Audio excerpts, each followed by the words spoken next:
na naamini ya kwamba unaenda nawe pia kubarikiwa katika neno la Mungu ambalo Bwana anaenda kutupatia siku hii ya leo. Ninaamini ya kwamba sisi ni wanadamu sote, na katika maisha ambayo tunapitia tunapitiaga mambo mengine magumu, lakini iko jawabu katika safari yako unapokutana na mambo magumu. Kila stage ile ambayo unatoka katika maisha yako, unaweza kukutana na gumu. Unaweza kukutana na ugumu hata katika utoto wako, ama katika masomo yako, ama katika maisha ya ndoa, ama katika maisha ya kazini kwako. Unaweza kukutana na ugumu wako, ama katika huduma yako ile ambayo uko nayo unaweza kukutana na ugumu. Lakini wakati unapokutana na ugumu huo, iko jawabu ambalo unaweza kufanya mpaka Mungu akarahisisha mambo. Bwana asifiwe sana. Kwa hivyo ni vizuri tujue mambo haya ili ya kwamba tukapate kuokoka kila wakati. Maana mambo mengi magumu mengi ambayo wanadamu wanapitia, kuna mahali kulifanyika makosa mahali, niposa kwamba unaona magumu fulani yanapitia. Lakini hata kama tunapopitia magumu, iko jawabu katika uwezo wa Mungu. Bwana asifiwe sana. Tunapofuatilia maneno kama haya, tutapata jawabu katika maisha yetu. Na usiku wa leo ningependa tuongee neno la kwamba kusikia sauti ya Mungu. Na mambo mengi yameharibika kwa sababu hatujasikia sauti ya Mungu.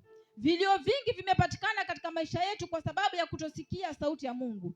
Na mambo mengi yameharibika katika maisha yetu kwa sababu ya kutosikia sauti ya Mungu. Huende ikawa sio wewe, huende ikawa wazazi waliokutangulia, waliokuzaa waliharibu mambo kwa kutosikia sauti ya Mungu, na wakaleta laana katika boma. Bwana asifiwe sana.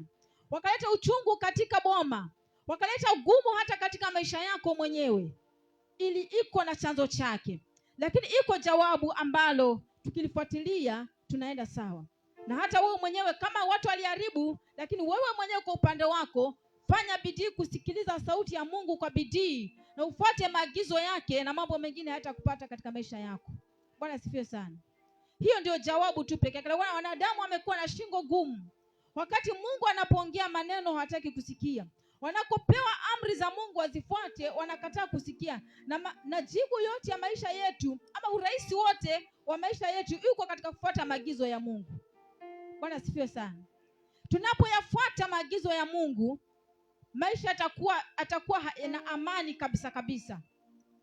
Kama ni mtoto, ako na sheria yake, ako na maagizo yake ambayo Mungu amempatia, kwamba akitii wazazi wake ataishi maisha mazuri ya baraka tena mengi. Lakini watu wameshindwa kutii sauti ya Mungu, niposa naona mambo mengine yanapatikana, mambo mengine yanaonekana ambayo hayastahili kuonekana. Chanzo ni kwamba ni kukosa kutii sauti ya Mungu kwa bidii na kufuata maagizo yake. Bwana asifiwe sana. Tuwe na bidii ya kufuata maagizo. Ukiomba unaambiwa kama wewe ni kutii, wewe tii tu. Mambo mengine utaepukana na wewe, yataepukana kwako, kwa sababu umesikia sauti ya Mungu. Na kila neno liko ndani ya neno la Mungu. Hakuna kitu ambacho hakiko nje, kiko nje ya neno la Mungu. Taratibu zote na maagizo yote yako neno la Mungu. Wanadamu pekee yake ndio wameshindwa kusikia. Kaa wewe usikii sauti ya huwezi tii mzazi wako, watarajia nini katika maisha yako? Kama si uharibifu mtupu ndani yako. Bwana asifiwe sana. Kama si maisha kufupishwa, kama si laana, kama si uchungu utakaopata katika maisha yako. Lakini tunaambiwa kwamba tufanye bidii kusikia sauti ya Mungu na kushika maagizo yake, ili kwamba tukapate kufanikiwa. Bwana asifiwe sana. Na niposa usiku wa leo nimekuja na neno hili la Mungu ambalo litatusaidia katika maisha yetu. Maisha yameharibika sana, na tumeharibu wenyewe tu.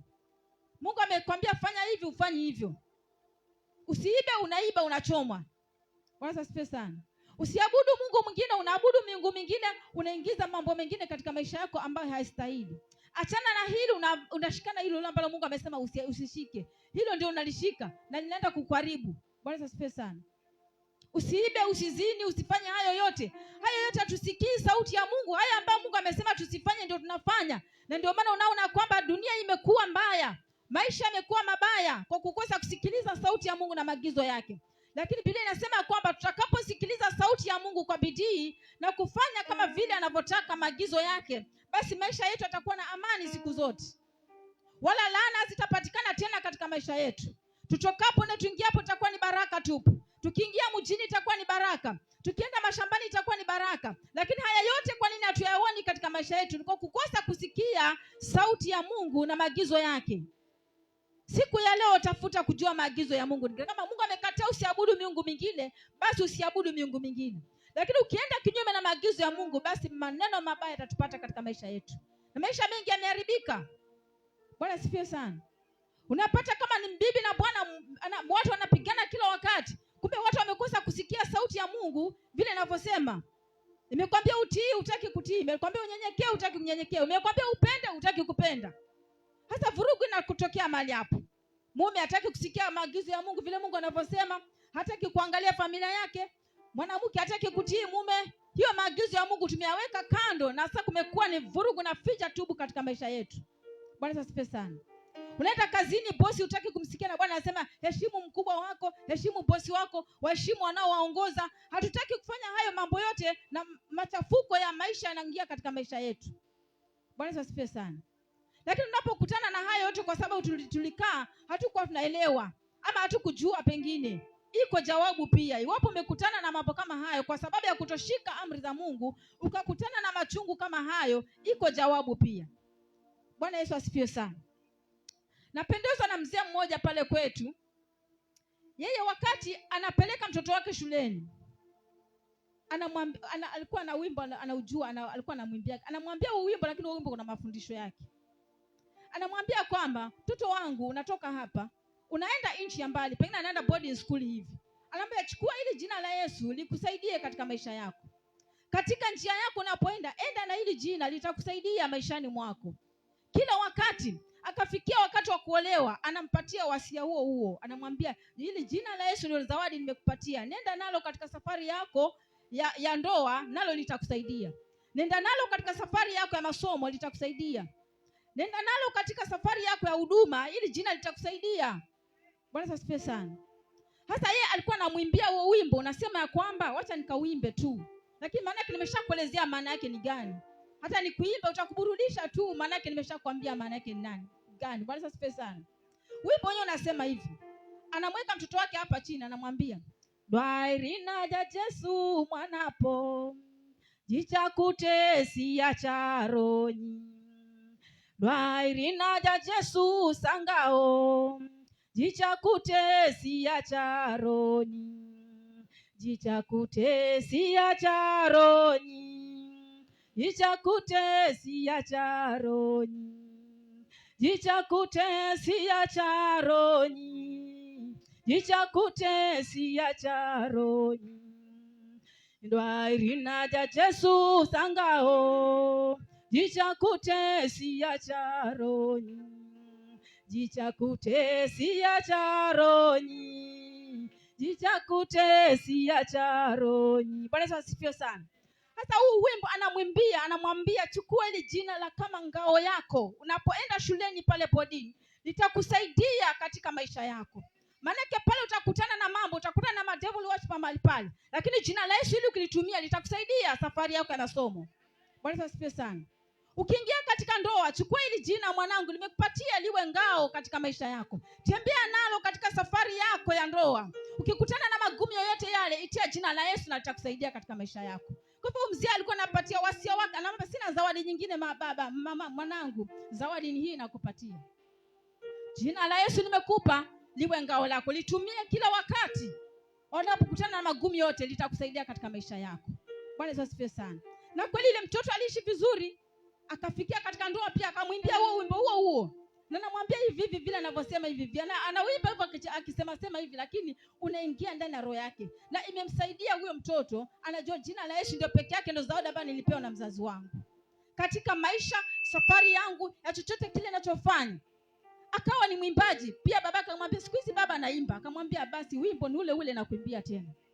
Katika huduma hii ambayo Mungu amekupatia, chukua jina la Yesu. Maana utakutana na mambo, utakutana na watu wenye wivu mahali hapo. Utakutana na watu ambao hawataki kukuona ukifanya maendeleo. Lakini nakwambia jina hili litumie hata katika huduma yako. Bwana asifiwe sana. Kwa hivyo akawa jina la Yesu ndio zawadi ambayo alipewa. Na ni kweli hata mimi pia nakupatia zawadi hiyo ya jina la Yesu. Katika njia yako tembea na jina la Yesu. Katika boma yako tembea na jina la Yesu. Unaenda unakutana na maboma zingine hujui kama ziko vipi, lakini jina la Yesu ukiwa nalo utakuwa mshindi daima. Bwana asifiwe sana. Kwa hivyo chukua jina la Yesu liwe ngao katika maisha yako. Wana wa Israeli walitoka Misri kuelekea Kanaani. Katika njia zao walikutana na mambo magumu, lakini jina la Bwana liliwasaidia. Uwepo wa Mungu na uwezo wa Mungu ndio pekee yake uliwasaidia. Nakwambia katika safari kuna mambo magumu ambayo mwanadamu anaweza pitia. Safari yoyote ile, aidha safari ya ndoa, safari ya ujana, safari ya umama, safari ya ubaba, utakutana na magumu mahali pale, lakini jina la Yesu litakuwa ngao ya maisha yako. Bwana asifiwe sana. Kwa hivyo wana wa Israeli walipofika mahali, wakazunguka mahali hapo siku 3, hakuna maji kabisa, kiu inawashika vizuri kabisa. Wakamlilia Musa, wakamwambia tutakunywa nini? Maana kiu imetushika na maji hakuna. Mungu wakasongea mbele, wakaona maji, lakini maji yenyewe ni machungu. Bwana asifiwe sana. Ni kama vile wewe umetamani ya kwamba Mungu, natamani nikaoe, ukapata ndoa yenyewe iko na uchungu pale ndani. Maana iliharibiwa na wazee waliokuwa walifanya maovu, na nyinyi mkapokea maovu kuishi nayo. Bwana asifiwe sana. Kwa hivyo umeyosoma vizuri, wataka kupata kazi hakuna. Kumbe kuna watu au kusikia sauti ya Mungu mababu zako, na mahali pale kukaribia ukasema kwamba hakuna kusoma mbali, hakuna kupata kazi vizuri. Hayo yote ni maji umeyapata kweli, lakini machungu. Ni kazi umepata kweli, lakini mahali pale hakuna amani, kuna uchungu mahali pale. Bwana asifiwe sana. Lakini tumepewa jina la Yesu peke yake liwe ngao katika maisha yetu. Litatusaidia katika safari ambayo tunaishi katika maisha yetu. Bwana asifiwe sana. Bwana Yesu asifiwe tena. Kwa hivyo tunatoka kusoma kitabu cha Kutoka 15 mstari wa 22 mpaka 26. Msomaji mzuri unaweza ukatusomea neno la Bwana. Watu hawa walifanya nini? Iko tegemeo. Kama unakutana na uchungu wowote katika maisha yako, iko kitu unaweza kufanya na mambo yakawa shwari. Nisomee hiyo Kutoka 15 mstari wa 22 mpaka 26. Msomaji karibu sana. Amen. Kitabu ni Kutoka 15 kuanzia 22 hadi 26. Musa akawaongoza Israeli waende mbele kutoka bahari ya Shamu. Nao wakatokea kwa jangwa la Shuri. Wakaenda safari ya siku 3 jangwani wasione maji. 23. Walipofika mahali palipoitwa Mara, hawakupata kuyanywa yale maji ya Mara, kwa kuwa yalikuwa machungu. Kwa ajili ya hayo jina lake likaitwa Mara. 24. Ndipo watu wakamnung'unikia Musa wakisema, tunywe nini? 25. Naye akamlilia Bwana. Bwana akamwonyesha mti, naye akautia katika hayo maji yakawa matamu. Basi akawawekea amri na hukumu huko, akawaonja huko. 26. Akawaambia kwamba utaisikiza kwa bidii sauti ya Bwana Mungu wako, na kuyafanya yaliyoelekea mbele zake, na kutega masikio usikie maagizo yake, na kuzishika amri zake. Mimi sitatia juu yako maradhi yoyote niliyowatia wa Misri, kwa kuwa mimi ndimi Bwana nikuponye. Malizia 27. 27. Wakafikilia Elimu, walipokuwa na chemichemi 12 na mitende 70, wakapanga hapo karibu na maji. Amen. Bwana Yesu asifiwe sana. Wana wa Israeli wamefika katika bahari ya Shamu. Mahali pale unaona ya kwamba wakazunguka mpaka wakapitia bahari ya Sharu. Mahali pale ndipo walipopata maji, lakini maji yenyewe yalikuwa ni machungu. Kama vile wewe umezunguka muda mrefu ukitafuta kitu, umekipata. Uende kwa pale umezunguka ukitafuta kazi muda mrefu, umeipata, lakini kazi yenyewe iko na vikwazo mahali pale. Iko na kazi ngumu na tena mshahara ni mdogo, lakini kazi umeipata. Maji umeyapata, lakini maji ni machungu. Bwana Yesu asifiwe sana. Umepata kile ambacho ulikuwa unataka, lakini kina uchungu ndani yake. Na maji haya kuwa machungu, kuna laana ambayo iko ndani ya haya maji. Bwana Yesu asifiwe sana. Hii laana ambayo ilipatikana katika hii maji, lazima kuna watu ambao walifanya maovu mahali pale, na Mungu akalani yale maji yakawa machungu. Sasa sisi tunatembelea mahali hapo, tumefikia stage fulani hivi, mahali tumefika tunapata vitu, lakini tunapata vikiwa vichungu vilikuwa vimeshaharibiwa na watu waliotutangulia. Bwana asifiwe sana. Yaani unafika mahali katika masomo nataka kusoma vizuri, kumbe hapo katika chemichemi, katika maji ya kusoma yaliharibiwa na wazee wetu kwa matendo waliyofanya mbele za Mungu, na Mungu akalani masomo yako kwamba huwezi soma mbali na huwezi fika mbali. Bwana asifiwe sana. Lakini sasa kama tukipitana na mambo kama haya, jibu liko. Alianza kumnungunikia Musa, na Musa akaambiwa na Mungu, Musa naye akamlilia Mungu. Alipomlilia Mungu, Musa aliambiwa kata kijiti utupe katika hayo maji na hayo maji yatakuwa matamu. Fuata maagizo ya Bwana. Bwana asifiwe sana. Sikia kwa bidii sauti ya Mungu, maana Musa alisikia kwa bidii sauti ya Mungu. Sauti ya Mungu inasema nini? Mungu, maji haya ni machungu, hayatumiki tena, tutafanya nini? Mungu akamwambia Musa, kata mti tu, weka katika hayo maji, maji yatakuwa matamu. Kwa hivyo wewe sijakwambia ukate mti, sikiliza bidii kwa sauti ya Mungu inasemaje. Bwana asifiwe sana. Watu wengine wanapenda kuiga tu. Mtu sauti ya Mungu imemwambia mtu, chukua haya maji ukunywe utapona. Wewe hujaambiwa, nani amekwambia wewe? Sikiliza sauti ya Mungu iseme na wewe. Bwana asifiwe sana. Si vibaya vile mwingine anavyofanya, lakini wewe sikiliza Mungu amesema, ama unaigiza tu. Mlilie Mungu kisha Mungu akwambie maagizo yake ufuate. Wende kawa hata nena kama vile alivyonena na mwingine. Hata kwambia utafute kitu kingine ama ufanye kitu kingine. Ni kusikiliza kwa bidii sauti ya Mungu na kufuata maagizo vile Bwana anavyosema, na utapata uponyaji kwa yale machungu ambayo unapitia katika safari yako. Kama safari yako kwenye ndoa, kama safari yako kwenye masomo, kama safari yako kwenye maisha, kama safari yako kwenye uzee. Saa nyingine unaweza kuona umeomba watoto umewapata kweli, lakini wanakusumbua kweli kweli, hawasikii maneno. Hasa hapo ni chemichemi imepatikana, lakini na uchungu ndani yake. Lakini iko jawabu. Bwana asifiwe sana. Mlilie Bwana naye Mungu atakwambia la kufanya. Anaweza kukwambia kwamba watolee dhabihu hao watoto.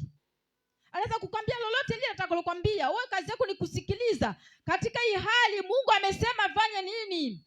Anasema kwamba Musa akamwambia wana wa Israeli, hapa mtakaposikia kwa bidii sauti ya Mungu na kufuata maagizo yake vile anavyosema, basi mtapata uponyaji katika maisha yenu.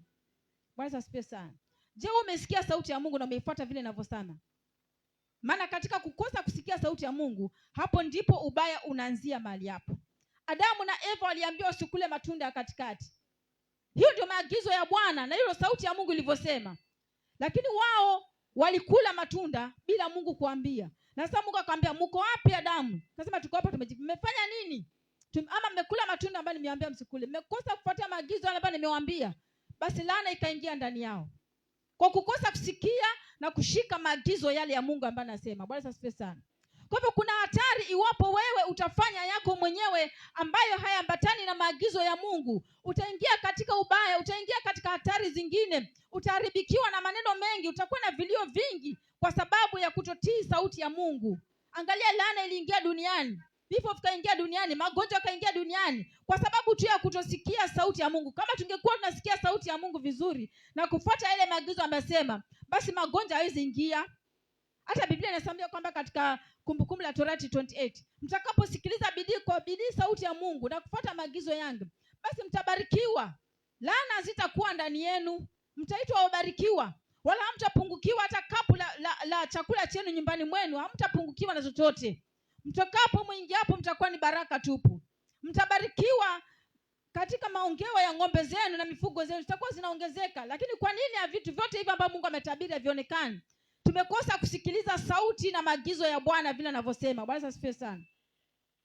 Kama mwanaume katika ndoa ameambiwa mpende mke wako, uweze kukosa kumpenda, umekosa kushitii masharti ya Mungu vile anavyotaka, na hapo ndipo utaona mambo yanaenda kuharibika. Mwanamke umeambiwa utii mashauri ya Mungu, masharti ya Mungu anasema kwamba umtii na unyenyekee. Unatoka nje ya maagizo ya Mungu, usikilizi na kufuata mashauri vile Mungu anavyosema. Basi hapo ndio chanzo cha mambo yetu kuharibikiwa. Na hapo ndio uchungu unaanziaga hapo kupatikana. Chemichemi ya maji ya uchungu inaanziaga hapo kupatikana kwa kutosikia sauti ya Mungu na kufuata maagizo yake.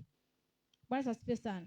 Unaona Adamu na Eva walifanya chemichemi ya maji ya uchungu hapa duniani. Ya laana, magonjwa, kifo, vyote hivyo vinachipuka katika ile maji ambako kina Adamu na Eva walifanya. Bwana asifiwe sana. Hizo ni laana na sisi tunaingia ndani tunakutana nazo mahali hapo ndani. Lakini tunaambiwa tunaokolewa na ile jina la Yesu. Unapokutana na hayo magonjwa, unajua huu ni uchungu huu. Fanya maagizo ya Bwana. Bwana anasema nini katika magonjwa? Bwana anasema nini? Itia jina la Bwana mahali pale, maana jina la Yesu pekee yake ndio tumepewa litusaidie katika maisha yetu. Bwana asifiwe sana. Utakutana nayo, maana tayari ilishatengenezwa. Hata wale walikutana ile chemichemi ya maji mahali pale ambayo iko na uchungu, ilikuweko mahali pale, si wao walitengeneza, ilifanywa na watu wengine ikawa uchungu. Hata na wewe pia katika uchungu wa maisha ambao unapitia, ilifanywa hiyo chemichemi na wewe unakutana nayo mahali pale. Katika safari yako ya maisha unakutana nayo mahali pale. Bwana asifiwe sana. Lakini ilitengenezwa na wengine ambao hawakufuata maagizo ya Mungu. Kwa hivyo ukikutana na hiyo chemichemi ya maji ambayo ni chungu, itakase na jina la Yesu. Mwambie Bwana, hii naiondoa katika jina la Yesu Kristo. Maana hilo ndio jina pekee yake tulipewa sisi wanadamu, tuokolewe kwa hilo jina. Bwana asifiwe sana. Kwa hivyo tuko na ngao ya kutumia, kama ile alimba wimbo mzuri sana. Tuko na ngao ya kutumia, tutembee nayo katika safari. Musa alitoka kule Misri na hilo jina la Bwana Mungu wake, anatembea nalo kila mahali, na lilikuwa linamsaidia katika safari yake kufika Kanaani. Bwana Yesu asifiwe sana. Kwa hivyo usione kwamba utakutana nayo, maana mengine tayari alishatengenezwa kitambo. Lakini iko jibu, ukikutana nayo sema katika jina la Yesu, hii machungu yatoke ndani yangu. Haya machungu katika ndoa yatoke. Haya machungu katika masomo yatoke. Maana wengine hata unasoma lakini kwa sababu laana iko ya kutosoma, unafika mahali unakosa school fees. Kuna uchungu unakutana nao katika maisha yako na sio umeutengeneza. Bwana asifiwe sana. Lakini sasa unatumia maagizo ya Mungu.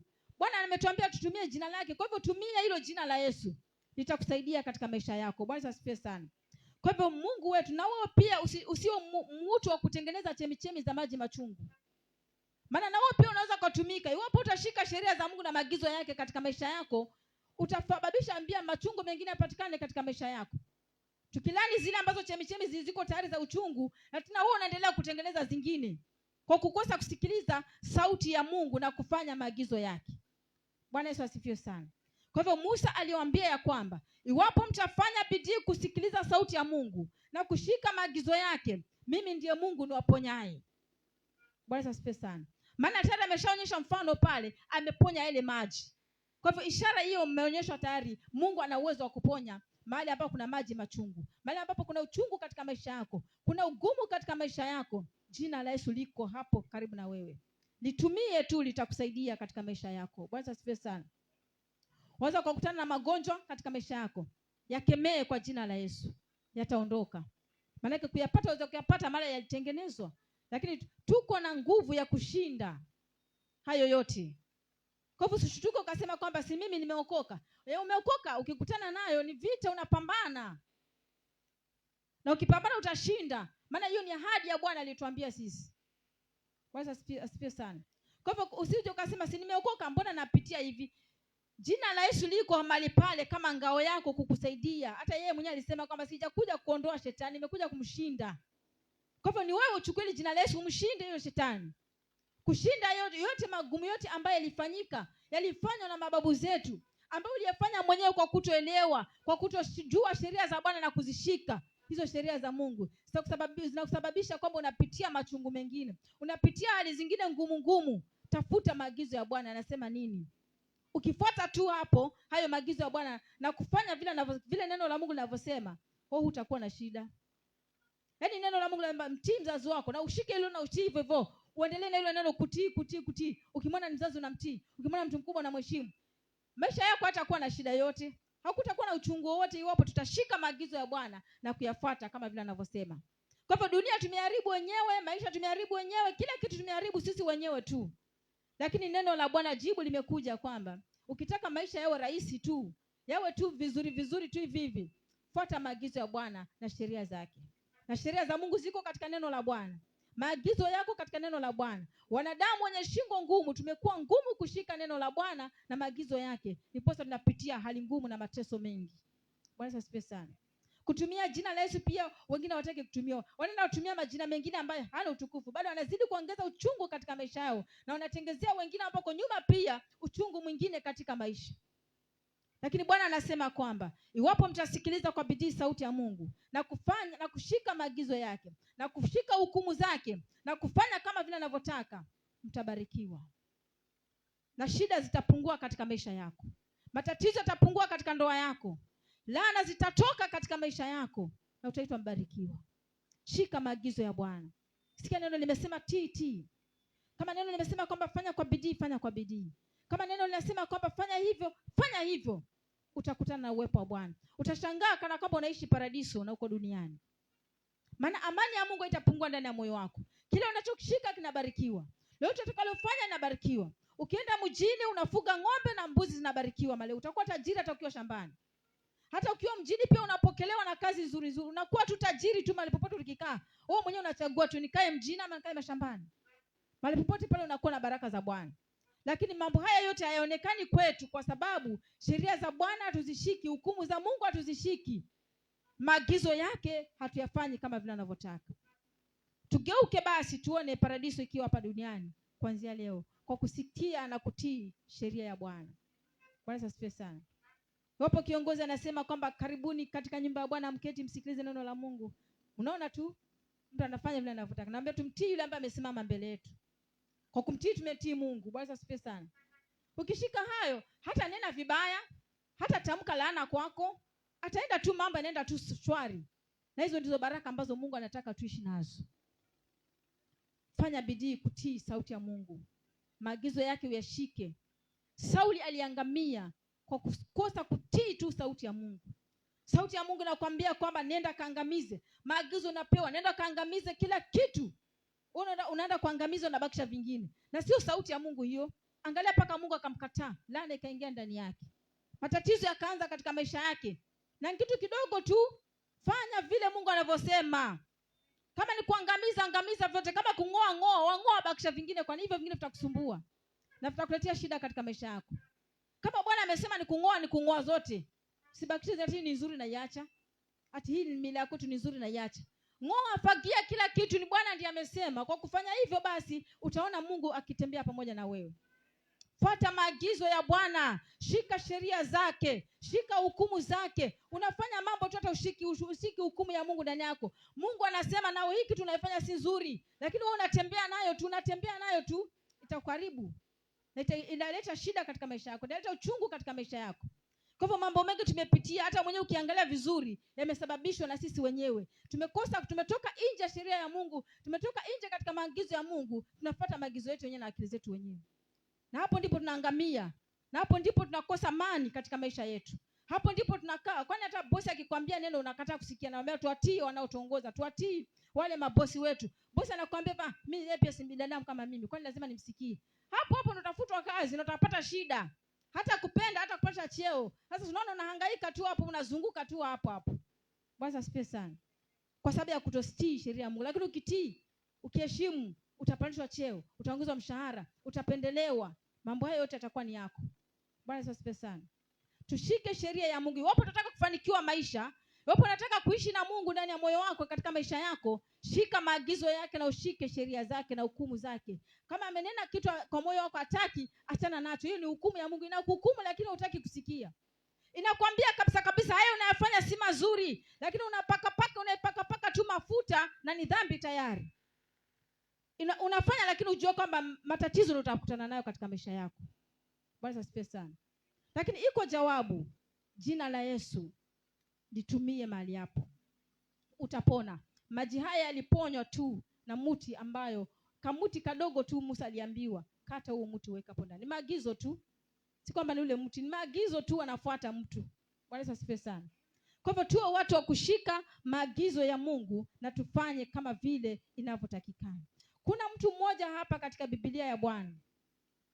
Huyu mtu aliambiwa na Mungu, nenda kafanya huduma mahali pale. Ukishamaliza kufanya hii huduma, utoke na uende nyumbani. Na usiregelee kwa ile njia ambayo umekuja nayo. Wala usikule chakula hapo mahali. Wala usikunywe maji yao hapo mahali. Lakini alikosa kusikia maagizo ya Bwana. Na kilichompata hata hakuamini macho yake. Bwana asifiwe sana.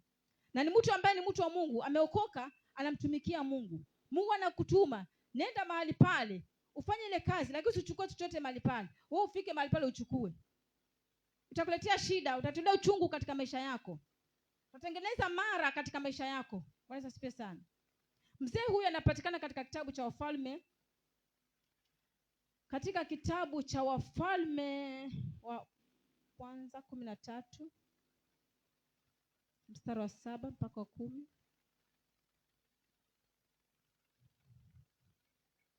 Wafalme, tunaenda kujifundisha maneno ya Mungu hapa. Iwapo mtu atasikiliza sauti ya Mungu kwa bidii na kufuata maagizo yake, basi mtu huyu atakuwa mbarikiwa na wala shida nyingi, machungu mengi hata yaona katika maisha yake. Wafalme wa kwanza 13 mstari wa 7 mpaka wa 10.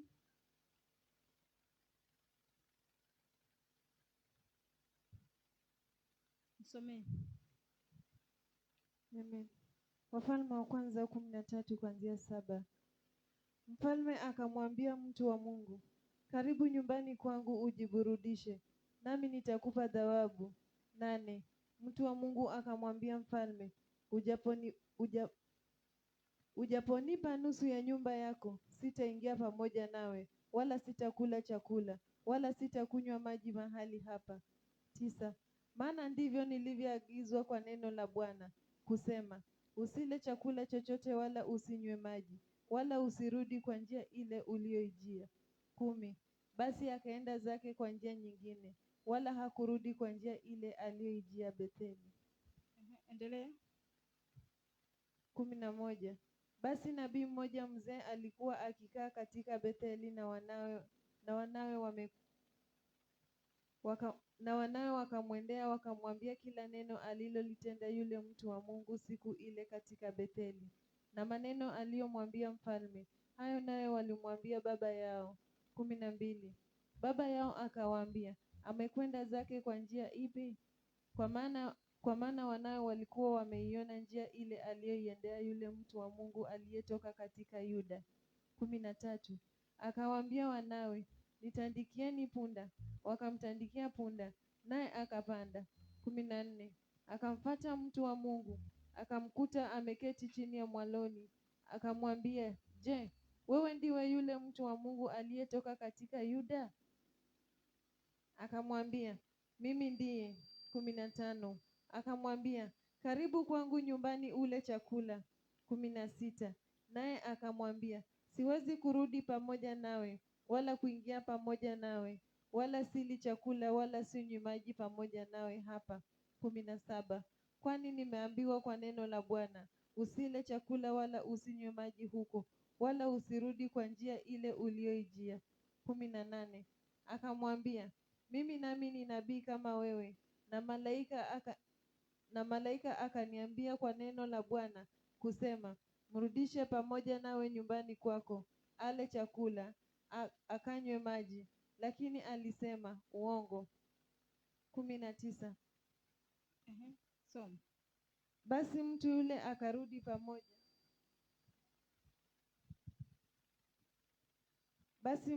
akarudi pamoja naye, akala chakula, akanywa maji nyumbani mwake. Amen. Simamia tu hapo, utaendelea. Bwana asifiwe sana. Huyu nabii ametumwa na Bwana aende kule Betheli. Ametoka Yuda, ameambiwa aende kule Betheli, anene pale kitu katika madhabahu ya Bwana. Na alipofika pale alipitisha ujumbe kweli. Alipopitisha ujumbe ule mahali pale, akaanza safari yake, anaenda. Akatii, akasema yule mtu akamwambia vyamba, njoo ukule chakula nyumbani kwangu. Akasema, mimi amri ya Bwana imeniambia kwamba nisikule, nije nifanye huduma peke yake, kisha nirudi kwangu na nisirudie ile njia ambayo Bwana nimekuja nayo. Ndio tena amemwambia kwamba nisikunywe maji hapa wala nisikule chakula mahali hapa. Kwa hivyo yule mtu alielewa, yule mwenye madhabahu alielewa. Yule mtu wa Mungu akatoka akaenda zake. Hasa kuna watoto wengine walisikia yule nabii akimwambia yule mwenye madhabahu ya kwamba nimeambiwa mimi hapa nifanye huduma tu peke yake na niende zangu. Wale watoto wakaenda kwa baba yao, wakaenda kumwambia ya kwamba yule mtu wa Mungu amekuja pale Betheli, yule ambaye ametoka Yuda, amesema kwamba ati aliambiwa na Mungu asikule chakula hapa wala asikunywe maji wala asirudi na ile njia ambayo amekuja nayo. Wale watoto yule baba yao aliwaambia hivyo, asema ngoja namfuata. Ameenda na njia gani? Ameenda na njia hii. Hebu nitandikieni punda mbio mbio, namfuata. Akamfuata, akampata ameketi chini ya mwaloni mahali pale. Akamwambia, wewe ndiye nabii wa Bwana ambaye umetoka Yuda, umetuma mahali hapa? Akasema ni mimi. Akamwambia, basi sinatamani tu mimi pia ni nabii pia, lakini hapo anatumia uongo. Mimi pia ni nabii, na Bwana amenambia ya kwamba nirudi na wewe twende ukule chakula kwangu na ukunywe maji. Yule mtu akamshawishi nabii. Anasema nabii mzee anamwambia huyu nabii mwingine mambo ya uongo, akamshawishi huyu nabii wa kweli, badala ya kusikiliza sauti ile ambayo aliambiwa na Mungu aende nayo mpaka mwisho wa maisha safari yake, anasikiliza sauti ya mtu mwingine tena, anajidai ati ni nabii na nabii wa uongo. Jihadharini na manabii wa uongo. Anakuja kana kama amevaa ngozi ya kondoo, lakini ni mbwa mwitu ndani. Bwana asifiwe sana. Maana amesema naye pia ametoka kwa Mungu, naye pia ameambiwa na Mungu, naye pia aje nikwambie uturudi tukule. Wewe mara ya kwanza umesikia mwenyewe sauti ya Mungu, mbona sauti nyingine tena ikikuja tena kama inasema urudi tena ukule? Unasikiliza sauti nyingine. Ni kama Adamu na Eva. Mungu amesema hivi, mnasikiliza sauti nyingine vile ninavyosema. Sasa huyu akarudi akaenda afika mahali pale, akaketi chakula, akaandaliwa chakula na akakula chakula. Ameenda kinyume na maagizo ya Bwana, ameenda kinyume na sheria ya Bwana, wala hukumu ya Mungu haikusikilika ndani yake, akaitii. Bwana asifiwe sana. Maana lazima roho Mungu alikuwa ananena ndani yake, akamwambia si mimi nimesema kwamba usikule chakula, unarudi mahali pale kufanya nini? Mara mwenyewe alisema kwamba hata ukinipa mali sitarudi kwako. Lakini hapa mtu amemshawishi kabisa kabisa, amemdanganya, akamwambia kwamba hata Mungu pia ndiye ameniambia mimi pia ni nabii wa Bwana, na ndio maana nimekufuata mbio hivi nikwambie turudi twende tukakule. Bwana asifiwe. Bwana Yesu asifiwe. Bwana asifiwe tena. Nabii mzee anakuja kudanganya nabii wa kweli, anamwambia maneno ya uongo ambaye anafanana kana kwamba ni ukweli. Jihadharini na manabii wengine. Yapimeni. Biblia inasema zipimeni hizo roho kana kwamba zimetoka kwa Mungu kweli. Maana yeye alipoambiwa hakuzipima kama hizo roho kweli zimetoka kwa Mungu. Na mbona kama zimetoka kwa Mungu, mwambie Mungu, huyu mnabii anasema ukweli, hebu Mungu nena nami ama nionyeshe ishara kwamba huyu ni nabii wako kweli, umemtuma kwangu. Maana anasema maneno tofauti na yale ambayo umeniambia. Akashika njia akarudi mahali pale, akaenda akakula chakula ambacho kimeandaliwa mahali pale. Wacha tuone matokeo yake ambayo si mazuri katika maisha yake. Soma mstari wa 20 kwanza, endelea. 20. Hata ikawa alipokuwa ameketi mezani, neno la Bwana likamjia nabii yule aliyemrudisha. 21. Akamlilia yule mtu wa Mungu aliyetoka katika Yuda, akinena, Bwana asema hivi, kwa sababu umeiasi kauli ya Bwana, wala hukushika amri ile aliyokuamuru Bwana Mungu wako. 22. Bali umerudi ukala chakula ukanywa maji, hapo alipokuambia usile chakula wala usinywe maji, maiti yako haitaliingia kaburi la baba zako. 23. Basi ikawa alipokwisha kula chakula na kunywa maji, yule nabii aliyemrudisha akamtandikia punda. 24. Na alipokuwa anakwenda zake, simba alimkuta njiani akamuua, maiti yake ikatupwa njiani, na yule punda akasimama karibu naye, na yule simba naye akasimama karibu na maiti. 25. Na tazama, watu wakapita wakauona mzoga umetupwa njiani, na yule simba akasimama karibu na mzoga. Wakaenda wakatoa habari katika mji ule alimokaa yule nabii mzee. 26. Na yule nabii aliyemrudisha njiani alipopata habari, akasema, ndiye yule mtu wa Mungu aliyeiasi kauli ya Bwana. Kwa hivyo Bwana amempambanisha na simba, simba akamrarua akamuua, sawasawa na neno la Bwana alilomwambia. 27. Akawaambia wanawe akasema, nitandikieni punda, wakamtandikia. 28. Akaenda akamwona yule maiti ametupwa njiani, na punda na simba wamesimama karibu na maiti. Yule simba alikuwa hakumla maiti, wala hakumrarua punda. 29. Nabii yule akamtoa maiti wa yule mtu wa Mungu, akamweka juu ya punda wake, akamrudisha. Yule nabii mzee akaenda mjini mwake kukaa matanga na kumzika. 30. Akamweka maiti katika kaburi lake mwenyewe, wakamlilia wakisema, ndugu yangu. 31. Hata ikawa alipokwisha kumzika, akamwambia wanawe akasema, nikifa mimi nizikeni katika kaburi hili alilozikwa yule mtu wa Mungu. Iwekeni mifupa yangu kando ya mifupa yake. 32. Kwa maana neno hili alilolilia juu ya madhabahu katika Betheli kwa neno la Bwana, na juu ya nyumba zote za mahali pa juu zilizo katika miji ya Samaria, hakika litatimizwa. Amen. Bwana Yesu asifiwe sana.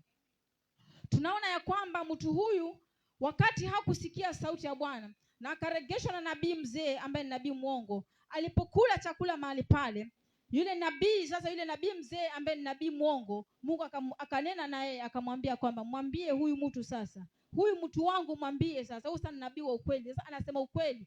Yale nyingine alikuwa anasema uongo, lakini sasa Mungu anamwambia ukweli. Sasa anamtumia huyu kumwambia ukweli wake huyu, akimwambia kwamba kwa sababu wewe, Mungu ameniambia kwamba kwa sababu umekosa kusikiliza sauti ya Mungu na maagizo yake, basi amekwambia kwamba kaburi yako haitazikwa, maiti yako haitazikwa pamoja na baba zako. Bwana asifiwe sana. Hiyo ni laana amejitafutia yule. Na hilo neno ambalo alisema huyu nabii sasa litakaa ni kweli. Lile la kwanza alimwambia akule la uongo. Lakini huu nabii wa pili sasa, kwa sababu huyu mwingine sasa ametoka katika nchi ya Mungu, hasa anamtumia huyu kumwambia sasa ukweli wake ya kwamba umekataa kusikiliza sauti ya Mungu, umekataa kufuata maagizo ya Bwana, umekataa kushika hukumu za Mungu, umekataa kushika sheria za Bwana. Lakini Bwana sasa amesema kwamba maiti yako haitazikwa pamoja na baba zako, yaani haitazikwa kwenu. Bwana asifiwe sana. Na yule mtu akawa na hukumu ndani yake kwa sababu ameasi Mungu wake. Ni kama vile mimi na wewe, wakati tunaasi amri ya Mungu na kufanya mambo yetu, utapatikana kwamba mabaya yatakupata mahali pale. Bwana asifiwe sana. Utaambiwa kwamba kwa sababu nimekwambia ya kwamba achana na hizi tabia mbaya, na unazifuatana na hizo tabia mbaya, na amri ya Mungu imetuambia kwamba tukae watakatifu, lakini sisi tunafuatana na maovu, basi utaambia kwamba laana sasa itakuja juu yako kwa sababu ya kutosikia sauti ya Bwana Mungu wako. Laiti kama tungesikia sauti ya Mungu, mengine mabaya haingetupata. Lakini tunashindana mpaka mwenyewe nabii mwongo shetani anakuja na kuambia wanadamu wanakaaga hivyo. Hakuna shida.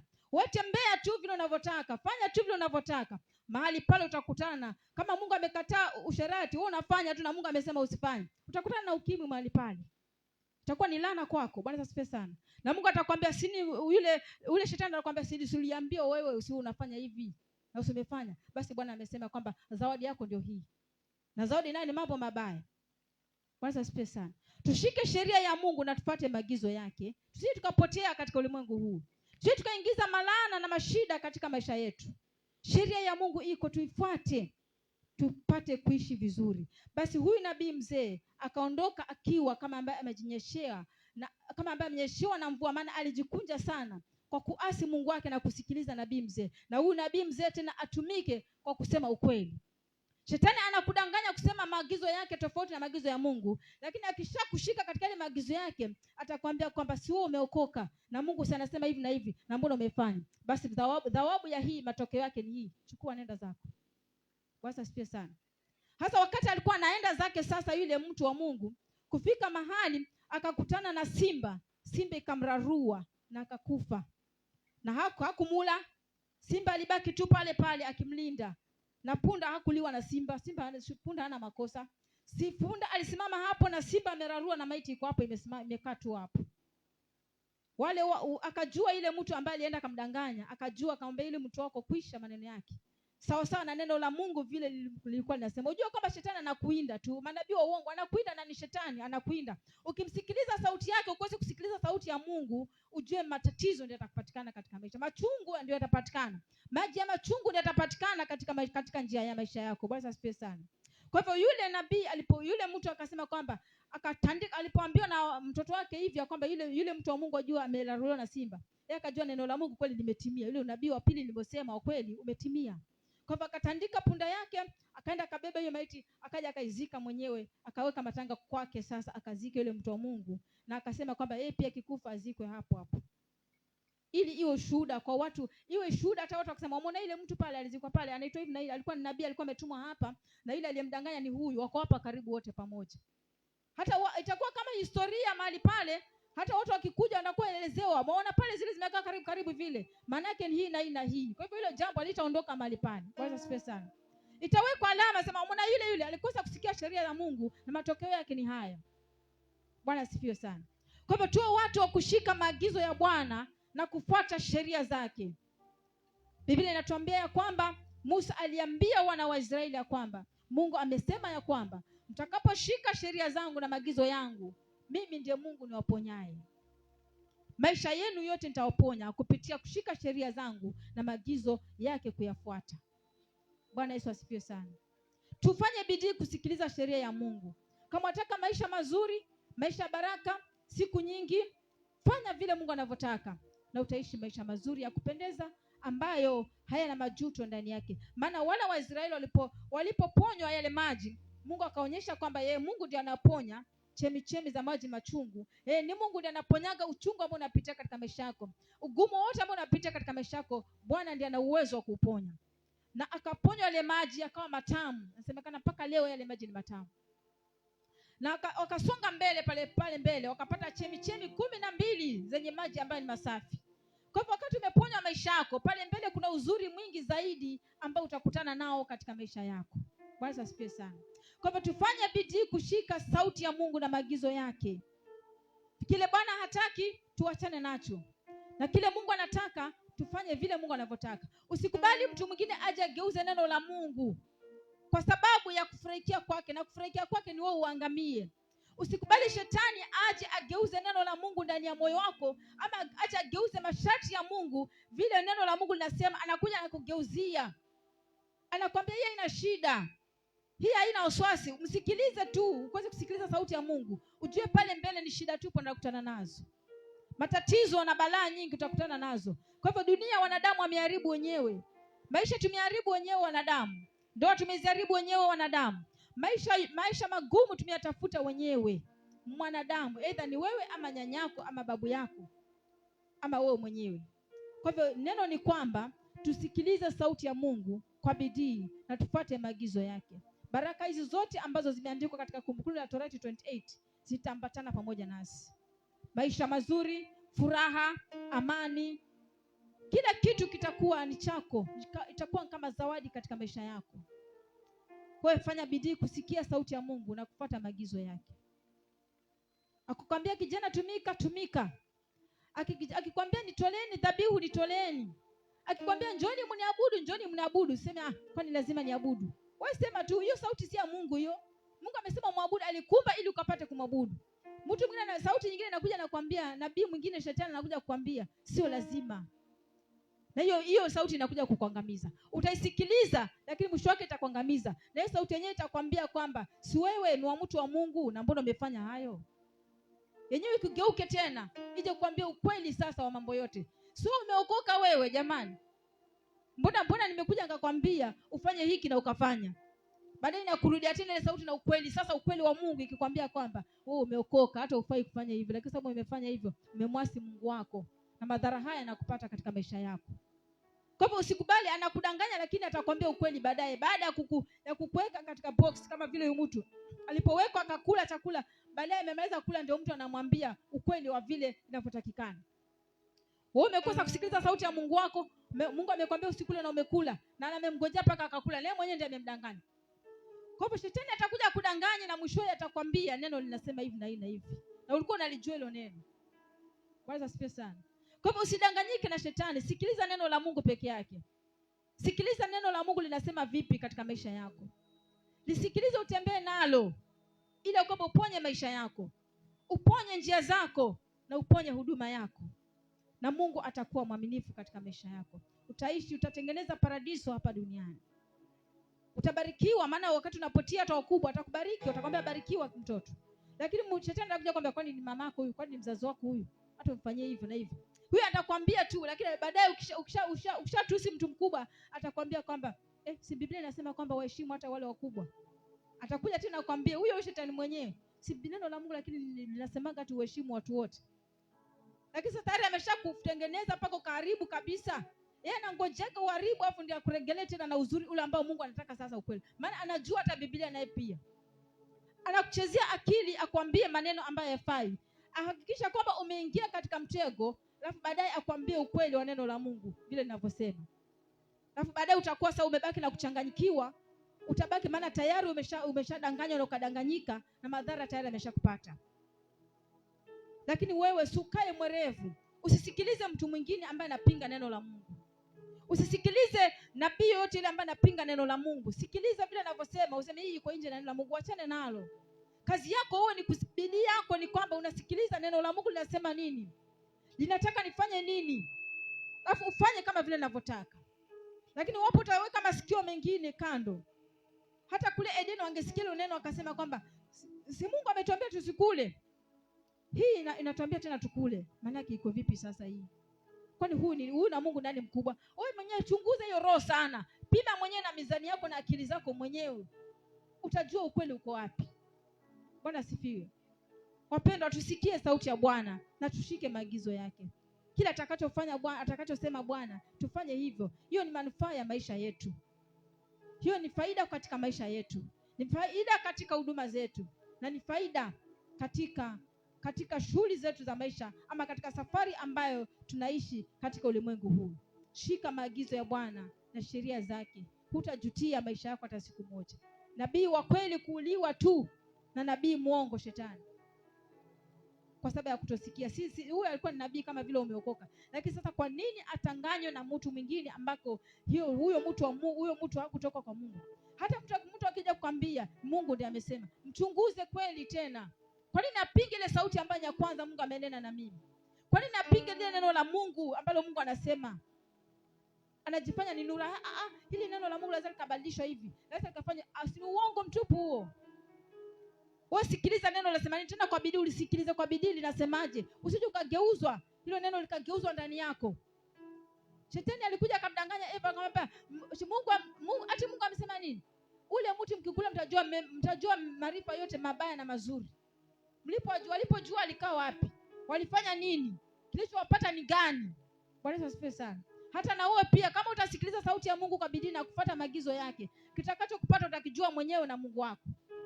Utapambana nacho katika maisha yako na utasema kwamba sijui ni nini, lakini chanzo ni wewe mwenyewe. Tunaambiwa kwamba mchawi mkuu wa maisha ya mtu ama njia ya mtu ni yeye mwenyewe, mtu kwa kukosa kusikiliza sheria ya Mungu na kufuata maagizo ya Bwana. Bwana asifiwe sana. Wewe unaambiwa, hata kama ni mzazi wako amekwambia, mwanangu, ukitoka shuleni nataka ufanye hivi na hivi. Mwenzako anakuja anakwambia, mimi hata usifanyagi. Hata mama akisema usifanyagi. Wewe hujui kama sheria ya Mungu inasema vipi, umtii huyu mzazi wako. Mwenzako anakuja kwambia, mimi wasisikiagi, mimi nataka akiniambia mama usifanyagi, akija na nchapa anaisha. Lakini sasa kitu gani utapata baada ya hiyo? Fikiria vizuri na akili yako, ni uharibifu mtupu unaenda kupata. Utatandikwa, utapewa laana bure katika maisha yako, njia yako itaharibiwa, utakutana na maji machungu katika njia. Na tena kuita jina la Yesu pia hujui. Unazungukia tu hapo, unakunywa maji machungu, kulalamika kila siku. Bwana asifiwe sana. Lakini njia iko tumepewa. Kusikia sauti ya Mungu. Sikia sauti ya Mungu. Kama ni mwanamume, sikia sauti ya Mungu inasema nini. Kama ni mwanamke, sikia sauti ya Mungu inasema nini. Kama ni mwanafunzi, sikia sauti ya Mungu inasema nini kuhusiana na mwanafunzi. Kama wewe ni mfanye kazi kwa mtajiri, sikia sauti ya Mungu imesema nini. Tena itafute kwa bidii sana, imesema nini katika maandiko, nifanye nini ili nijue, nifuate hiyo njia, ili nikapate kupata baraka zangu katika maisha yangu, nisikutane na machungu katika njia yangu. Mungu ni mwaminifu na anatupenda. Neno ni hili ya kwamba sikia kwa bidii sauti ya Bwana Mungu wako, nawe utabarikiwa. Tusimame kwa miguu yetu. Kuna mambo mengi kweli unapitia machungu, lakini leo itia jina la Yesu, nao utaokoka.